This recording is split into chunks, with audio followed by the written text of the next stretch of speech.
Hi, my name is Lauren, and today on my channel we're going to build a pedal board for someone else. Stay tuned.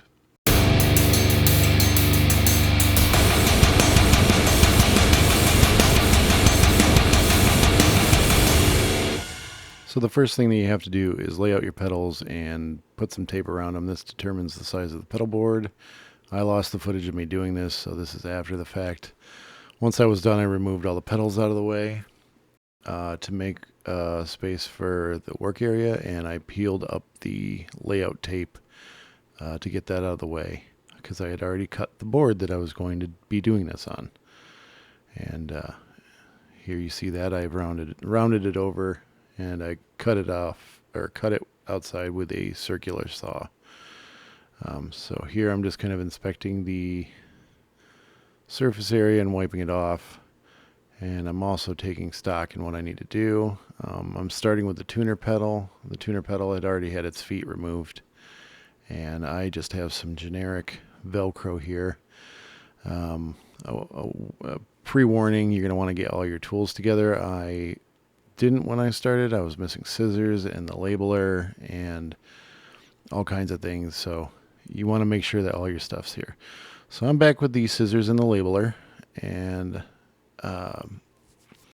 here I am just measuring out a piece of Velcro for the bottom. I decided to do spot Velcro on this board because I didn't have a lot.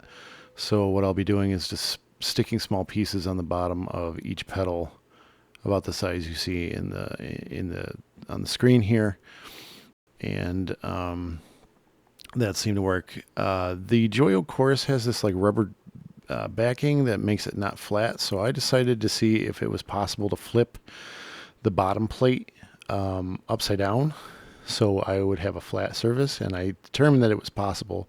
So here I'm just taking my iFixit screwdriver set, and I'm going to take the bottom off, and I'm going to flip that around so I can have a good flat surface area to put Velcro to.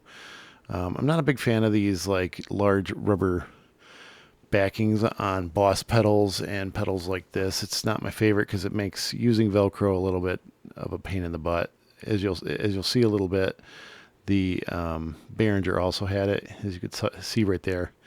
Now that I have the hook part on the bottom of these pedals, the soft fuzzy side, the loop side, is going to be on the pedal board, and here I'm just trying to determine if I have enough to just slap a strip across the front and go that way or not. And I determined that I would not have enough Velcro if I just did that. So I ended up also cutting this side to length for the bottom of the pedals. And here you can see me doing that. You just lay it on there, cut it to size, peel the backing off, which this Velcro gives me a little bit of a hard time, but because I don't have fingernails here.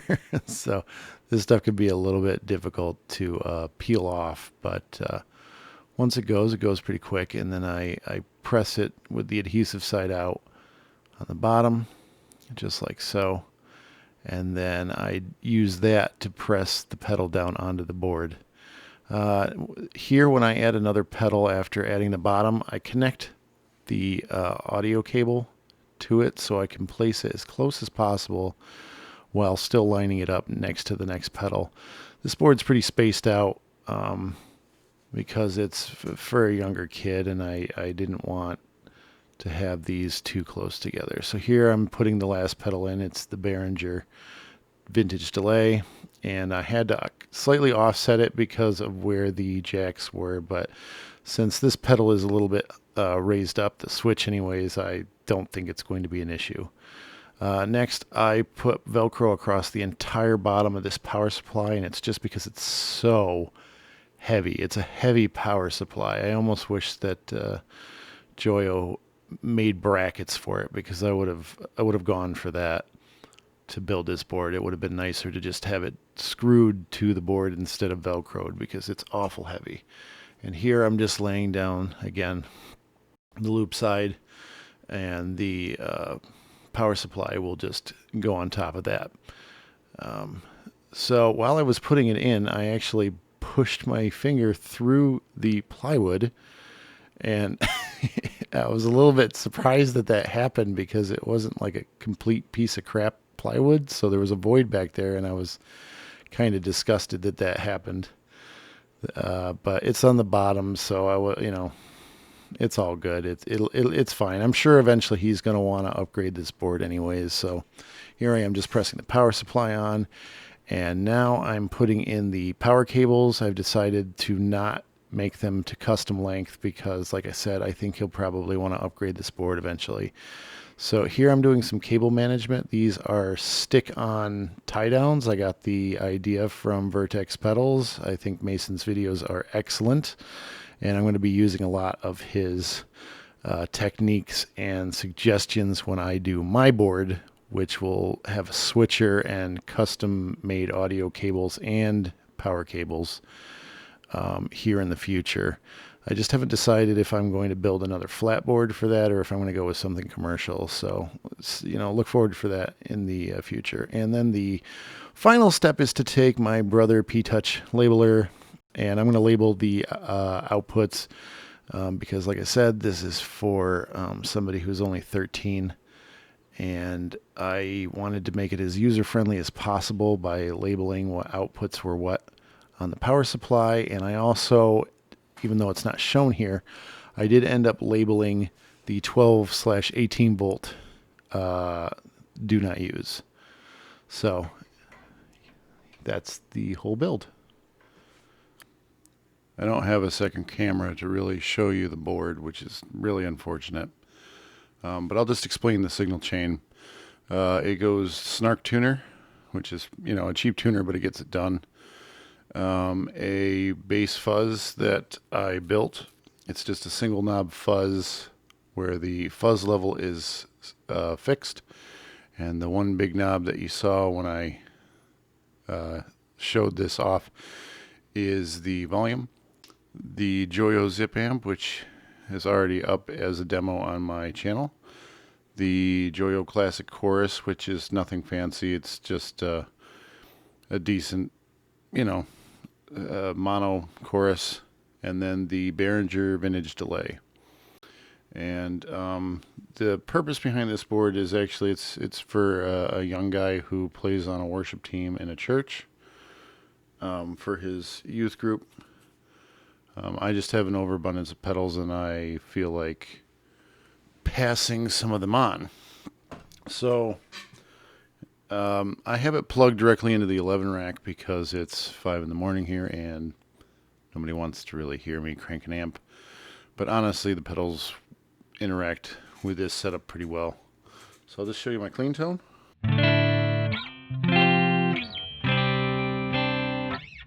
And I'll play like a few things that you might hear in a worship team. I'm not going to play like whole phrases because I'm not looking to hit the copyright trolls.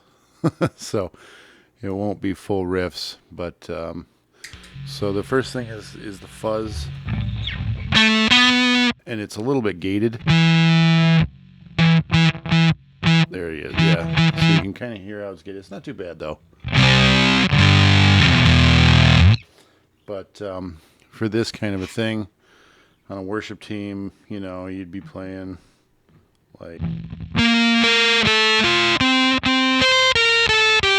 and I'm not going to play the rest of that, but that's pretty common song right now.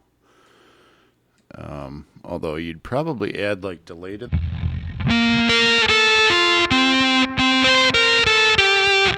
which is how that delay sounds. It actually sounds pretty good.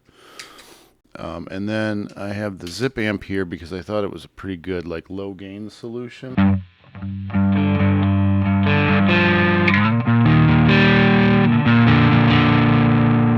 again, that's like the same song. I'm playing different riffs from that same song. But that's like the electric guitar part, so I figured, this is pretty good for chording.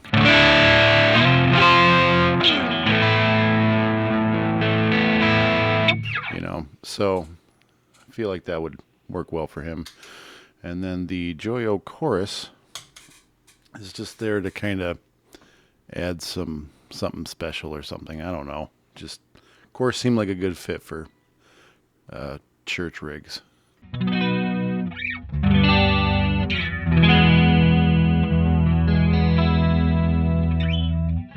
So there you have it. That's the whole board. It's nothing too fancy, but it'll get the job done. The delay for a $30 delay is really excellent.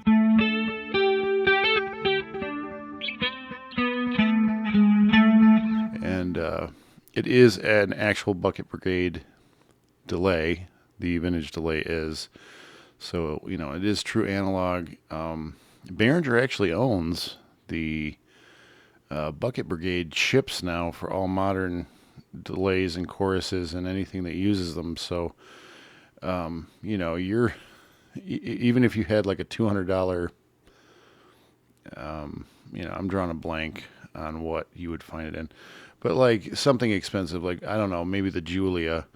I don't know if he's using that chipset or not, but they buy it from Behringer because they own it now. So, you know, it's a good pedal. The only thing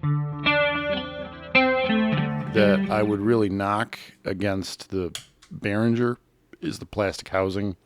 Don't really expect that to last, but otherwise, like, the sounds out of it are actually really good. So anyways, that's the pedal board. It's all being powered by that Joyo powersupply 5. I figured that he could grow into that a little bit. There's still 3 slots open, so he can expand the board more on it. The other thing I wanted to mention is that the vintage delay actually uses like less than 30 milliamps of current. So it's actually a pretty low power draw pedal. And all the pedals on this board are. So I actually did not use any of the higher output taps. So both the 250 milliamp taps are open, as well as the 18 and the 12. And it's all marked. So anyways, if you like the video, feel free to, you know, like it, subscribe, stick around, maybe leave a comment. My channel's pretty new at this point, so I'll definitely get back to you with any thoughts I have on any questions you have. So thanks for watching.